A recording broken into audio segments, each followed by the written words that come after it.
ఎక్కువ పురుగు మందు కొట్టేటువంటి పళ్ళు ఏమున్నాయో వాటిని వదిలేయండి, అంతే మొదట చేయాల్సిన పని. ఏంటవి? యాపిల్, ద్రాక్ష, దానిమ్మ, బాగా పురుగు మందు కొట్టే పళ్ళు అవి, వాటిని పక్కన పెట్టేయండి. మాట్లాడితే పళ్ళు తినమనగానే యాపిల్ కొనుక్కురావడమే.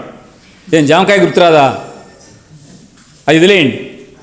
నెక్స్ట్ మిగతా వాటికి తక్కువే కొడతారుగా, వాడుకోండి. అంటే పురుగు మందే కొట్టందు ఏమన్నా ఉందా? ఇక ఎతకాలి మనం. పురుగు మందే ఎక్కడ చల్లలేదా అని ఎతకాలి. ఏమైనా దొరుకుతాయి అంటారా? దొరకపోతాయా? నాకు ఒకటి దొరికింది. ఏంటో చెప్పనా? జామకాయే. దొడ్లో ఉన్న జామ చెట్టుకి పురుగు మందు ఎవరు కొట్టారు? కుప్పల కాయలు కాస్తుంది అది. కాబట్టి హాయిగా జామ పళ్ళు తినండి, తక్కువ రేటుకి వస్తాయి, వాల్యూస్ ఎక్కువ ఉంటాయి, ఆరోగ్యానికి ఎంతో మంచిది, ఫైబర్ ఎక్కువ ఉంటుంది, సి విటమిన్ ఎక్కువ ఉంటుంది, మైక్రో న్యూట్రియంట్స్ ఉంటాయి, ఫ్రీ రాడికల్ డ్యామేజ్ని అడ్డుకోగలిగే యాంటీ యాక్సిడెంటల్ మెటీరియల్ ఉంటుంది. అద్భుతం జామకాయ. జామకాయలు తినండి, అందరికీ మంచిది. ఇబ్బంది ఎక్కడొచ్చింది? అంటే ఇన్ని పళ్ళలో ఒకటి తప్ప ఇంకేం లేదా? అదే తినాలా?